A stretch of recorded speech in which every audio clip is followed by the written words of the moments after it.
Hey, deserving listeners, Love is Blind. Let's watch. I'm so curious right now. Okay, if you tell me.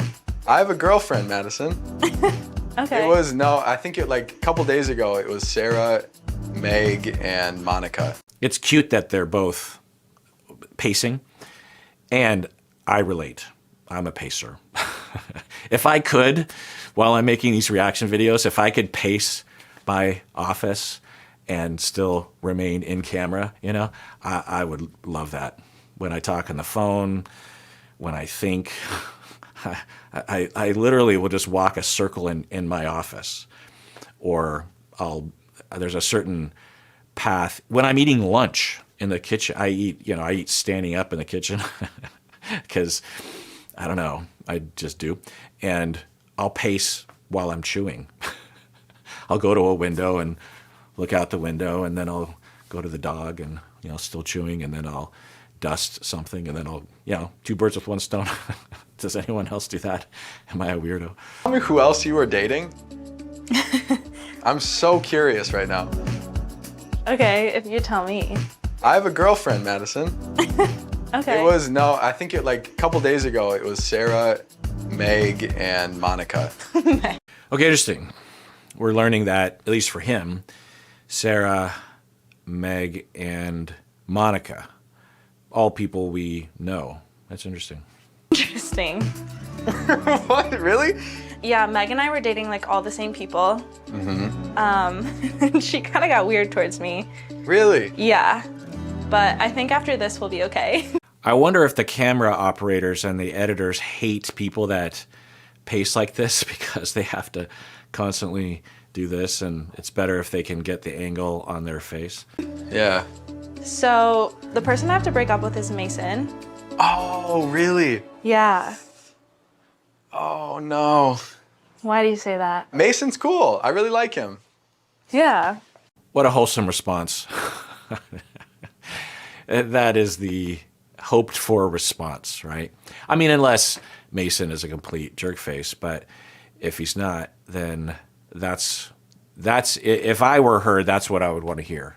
Of just like, oh, bummer, he's a cool guy. That sucks for him. I like him. That's what you'd want to hear. He's not you though. Yeah, I mean, I'm one of a kind, Yeah. I feel a little bad just because of some things he said to me this morning, and I just was really unsure. You hear those things from the right person and you get super giddy, and I just got scared. That's interesting. That's the way it looked. That's the way I was interpreting her face, right? Like scared and disgust.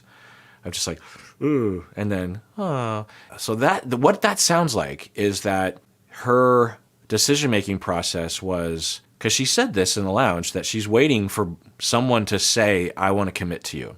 And I wonder if for her, a way for her to gauge if she is with the right one is how will I react? How will I feel viscerally when they express that? And so she was trying to get that, she was pretty sure Mason was a number two, but she's like, well, I don't really know until he says, I want to be exclusive with you. And how would I feel about that? If I get giddy, then that's a good sign. But if I get scared, then that's a bad thing. Okay, but I don't know if that's so fair to Mason. Now Mason, I think he's doing okay, and I think he really likes Meg. I could see him going home without anyone if Madison breaks up with him, because although he has a lot in common with Meg, I could see him thinking, I don't feel the spark. I think we would be great friends. We like all the same movies, and we both like aliens and that kind of stuff, and Joe Rogan conspiracy theories. Conspiracy. They were talking about anyway. So I could see that happening. It would have been really, I think, a problem if he had dumped Meg in the process of telling Madison, because Madison was really putting the screws to him. But yeah, so maybe all's well that ends well.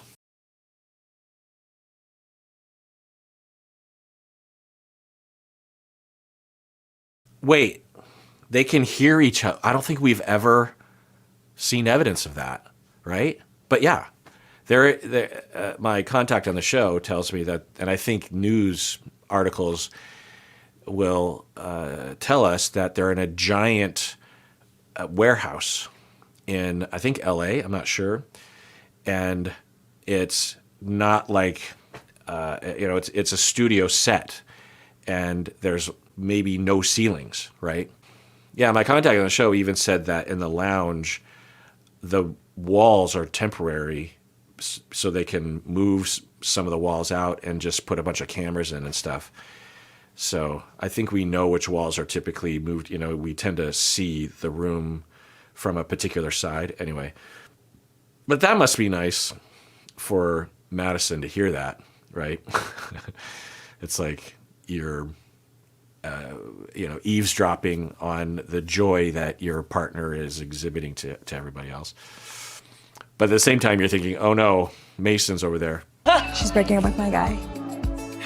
That's the girl who, Mason. I knew that. I think I I knew that too. For a long time, I've known that. Are you engaged? No. I just have a boyfriend. He was like, do you want to be my girlfriend? She's like, well, I think the other person, so I think I'm gonna end it. And I was like, does that mean you'll be my girlfriend? I guess another benefit of not disclosing, having a policy among one of the lounges where you don't talk about names in particular, is that Mason can celebrate with Alex here. And there's not that awkwardness. Or even if Mason is like, there's a chance that my person just got exclusive with Alex. But no one knows that for sure. So everyone isn't suddenly looking at me right now, right? You're free to just be in the moment. But I will say, when Madison told Alex that her other person was Mason, Alex seemed surprised. He was like, oh, wow, I mean, there's not many options. So maybe, I'm curious, in the very beginning, one of the hosts said that they have more people than ever, but it really doesn't look that way. Did they just add one or two more cast members? I don't know. No. No. Tomorrow, should I just go and be like, look, I know you're connected with other people. I know one of them has a boyfriend now. Honestly. So your girlfriend has a boyfriend? So your girlfriend has a boyfriend? There's no way I'll know now because, I hate it. There's no way I'll know now. Because now I might be the only option. Yeah, in Meg's way, which I appreciate, is she's authentic and real and doesn't have an editor and a filter. I guess not having a filter really, whether it's good or bad, depends on what should be filtered. And she has a lot of at least neutral to good things to say. So anyway, so she is saying something that a lot of people feel and think on this show, and she's saying it in a very spontaneous, very natural, authentic way. And she's like, wow, now I'll never know if Mason picks me. She's presuming something, I will say, because I could see Mason still telling Meg that he doesn't feel it with her. So there's that. But if he does, then yeah, that is that question. But I think for a lot of the folks, once they meet and get some reassurance in the beginning, that relationship really just takes over, right?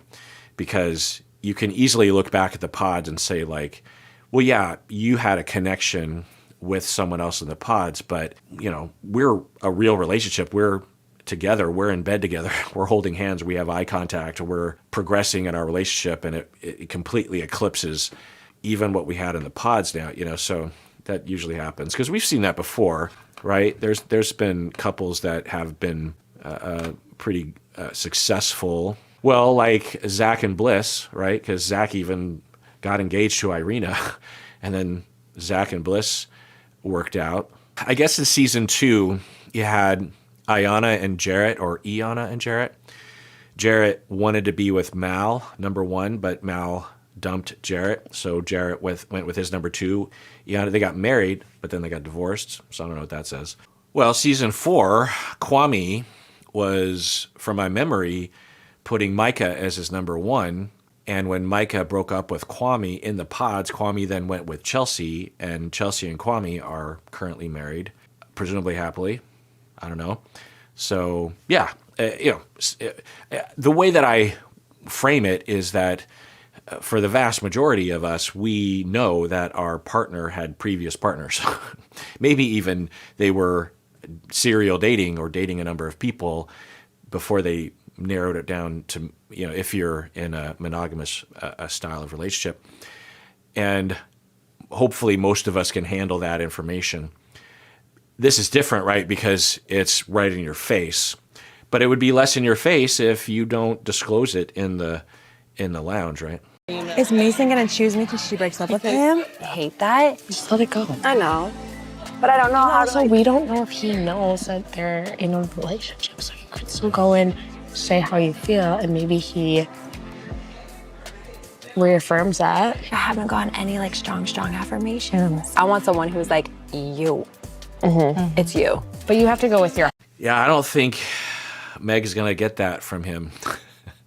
I mean, I think if he's going to say something, it will have the overall vibe of it's you, but it won't be it's you, right? But maybe Meg likes that about him. She observes that, I'm the outgoing, spontaneous, talkative, out there person. You're more reserved and we fit well together. So maybe she would be okay with that.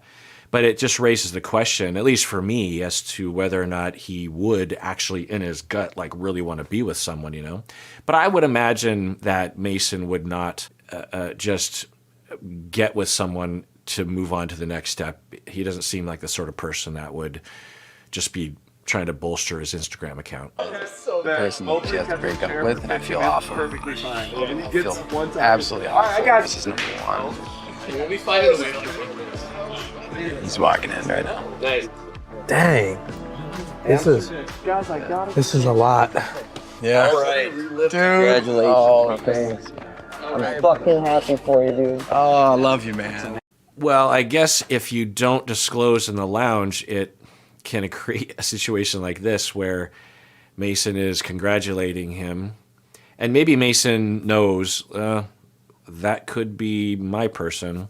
But either way, it puts Alex in a situation where he has to absolutely lie by omission, right? And this, so this comes up as therapists. I'll tell you a situation or a potential situation in therapy where it's important to have a policy that you establish up front so that when you run into situations like this, you can tell people, remember the policy that I had. I'm not doing this just in this situation. This is my general policy. One of the policies that I have this reminds me of is secrets in therapy. So there's a lot of different ways this would manifest, obviously, and this only has to do with conjoint therapy, couple, family therapy, or group therapy. When one individual tells me a secret in an individual meeting, and do I disclose that secret to other people? And there's a lot of different manifestations of this, examples of this, and I don't have time to go into it. There's a lot of dogma around this. In family therapy, they tend to have the dogma, and I call it dogma because it's a rigid belief that isn't necessarily based in reality. And I'm not saying this practice is wrong. It absolutely is there's pros and cons, which I'll get into. But generally speaking, in couple and family therapy, they will say, if I hear a secret in an individual meeting, I will immediately tell everyone else in the client system. And you disclose that up front in the first session. It's written down in your disclosure statement. You might remind clients about this, particularly if they're about to tell you something that you think is going to be a secret. Well, I remind you that if you tell me something, I'm going to immediately tell everyone, regardless of what it is. And it has nothing to do with what I think about the secret. It's just my policy, because secrets are toxic in families, is what a lot of people say. And the pro to that is that it releases me as a therapist from having to decide which one, or to have to sit, in a situation like this where I have to be interacting with an individual Like say if a teen said that they were going to run away the next day or something. I mean, I suppose that's a safety issue. Or if a kid told me that they were pregnant, for example, they were 2 months pregnant, and I was told that in an individual meeting, and then later that day or another session, I'm talking with the parents. Well, the parents wouldn't know I knew the secret, obviously, but down the line, they might find out that I knew, and would they be very upset? Might they even sue me? That kind of thing, So confidentiality gets interesting when you are having conjoint group clients. And one of the ways that this comes in a sharp focus is when I am meeting individually with a member of a couple and they tell me that they're cheating on their partner. And so in the beginning, I had a policy of disclosing that to the other person. There's pros to that, which is one, it releases me from having to make a judgment call, and also releases me from any sort of guilt of telling on the person. Someone tells me that they're cheating, and I immediately tell the other person. The cheating person could say, "Hey, you're shaming me, or you're telling on me," and I would say, "I told you way back when. I reminded you. I even reminded you in the moment. So if you tell me, you're dictating that I will automatically. You're basically telling your partner right now, because that's it's your choice. I'm giving it to you. You can choose to tell me a secret." Which is a choice to tell everyone in the client system the secret. Okay. So now there are a lot of nuances to this. Like if I was treating a teenager and they were telling me that they smoked weed once or something, that's not really in the same category. In fact, a lot of parents, although they might want to know that information, overall as a superseding goal, they would want me to have a good relationship with the kid because a lot of kids are being dragged to therapy. So they would want me to keep that secret even without knowing that I had the secret anyway. And it's a case-by-case basis. There would be times when I would disclose to the parents about drug use for safety reasons, but it wasn't typical. So I've been in a situation where I'm treating a couple, and I will have individual meetings. It's a style of therapy, it's a style of couple therapy, and that has its pros and cons in and of itself. But anyway, so I've been in that situation a number of times where one person will tell me that they're having an affair currently.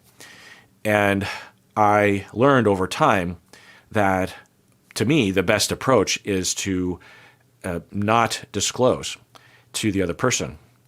Because if I have the other policy where I will just tell everyone, then the cheating partner will never tell me that they're cheating, right?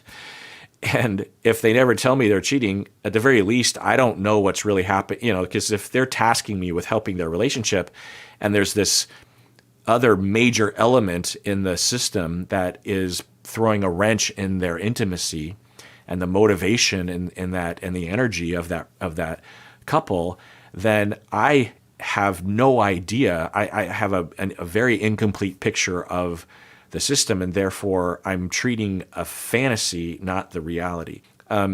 The other thing that it does is, if I don't know about the infidelity, I have no way to affect the infidelity or affect the disclosure, because it's best if the cheating partner figures their shit out, either by breaking up with their current partner that they're in therapy with, or ending that relationship. Either way, telling their partner and having the whole conversation. What better place to do that than in therapy, right? So I made that call. Now the con is that, which has happened, that eventually it is disclosed to the cheated on partner. The cheated on partner comes into therapy and says, "What the fuck? You knew about the infidelity this whole time for the past year or two, and you sat there talking to me about our relationship." So I find out that my partner cheated on me. That's devastating. But my therapist conspired against me and was lying to me that whole time. What can I believe? What can I trust?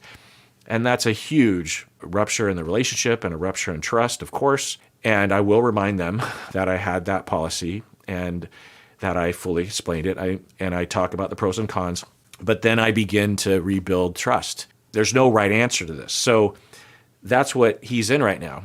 He's lying by omission to Mason, unless he right now says, by the way, which he might do. But the con to him telling Mason right now is it denies Madison, who Alex wants to be loyal to, the opportunity to tell him herself. If Alex tells Mason, and then Mason, say, doesn't want to have a date with Madison, Madison could be upset, like, you denied me the opportunity to say goodbye to him. Or if Mason goes in and says, yeah, Alex told me that you're going to break up with me, Madison could resent that because Alex didn't tell Madison that he was going to tell Mason, at least in the edit. And so if I were on the show, which would be ridiculous, I would actually have a policy. This sounds really dumb, but I think it's important for situations like this. I don't know if there's a venue for this announcement. Maybe I'd have a memo or something, and I'd say, if I run into this situation, this is what I'm going to do, and this is why. Everyone here is free to do what they want to do, but I recommend thinking about it in advance because it might happen. And so I will, if I know that someone is going to be broken up with, I will not tell that person because I want to give those two people in that romantic relationship a chance to have that conversation without me ruining it or influencing it in any way. And I apologize for that because that will mean that I might be in a situation where I have to lie by omission, like the way Alex is doing right now, because, they want to be friends. I think a lot of people might see this and say, like, what's the difference? You don't have any loyalty to Mason. Who cares? But a big part of the show, arguably a bigger part in terms of long-term relationships, are the friendships that are forged, I mean, Deepti and Natalie still do a podcast together. They're like really close friends, and they met on the show, So it is important. And now I could see Mason rolling with the punches. He doesn't seem like a particularly, I don't know what to say, like prone to upsetness or prone to feeling betrayed. But my goodness, what a weird situation Alex is in right now. I would just like, yeah, I got to go to the bathroom and just hang out there and wait until Mason has his breakup date with Madison. All right. Well, I am planning on doing comments videos where I read your comments and respond, or just take note of them. And I'll publish them soon. I might have already published some, depending on where we are in the timeline. And I'm pretty sure Stacy will give me a list of various different comments that are interesting and important, or I don't know, worthy, or that's better. Stacy, I don't know how she selects the comments. In all honesty, she selects the comments and then I react to them. And I will tell you that I think that she will prefer member comments. If you have questions for me, like clinical questions or psychological questions, then I might be able to come across that if Stacy puts it in the thing and then I respond, because I don't necessarily have the time or the space to be able to answer questions in the comment section sometimes because it's too complicated or I don't see the question. But yeah, so keep that in mind. And everyone out there, please take care of yourself because you deserve it. You really, really do.